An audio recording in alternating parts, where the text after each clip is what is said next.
اگر لڑکا پیدا ہو تو کیسے نام رکھے جائیں، اور اگر لڑکی پیدا ہو تو کیسے نام رکھے جائیں۔ ہمارے معاشرے میں اس سلسلے میں خرابی ہے کہ ہم فلمی اداکاروں، گلوکاروں اور دیگر دنیا دار، شہرت یافتہ لوگوں کے نام پر اپنی اولاد کے نام رکھتے ہیں۔ چنانچہ جمع الجوامع حدیث پاک، حدیث نمبر 8875، رسول اللہ صلی اللہ تعالی علیہ وسلم نے ارشاد فرمایا، آدمی سب سے پہلا تحفہ اپنے بچے کو نام دیتا ہے، اس لیے چاہیے کہ اچھا نام رکھے۔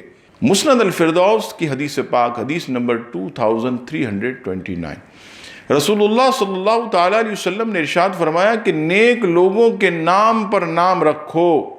معلوم ہوا کہ لڑکا پیدا ہو تو اللہ تبارک و تعالیٰ کے ناموں میں سے، انبیاء کرام علیہ السلام کے ناموں میں سے، صحابہ کرام علیہ رضوان کے نام پر نام رکھیں۔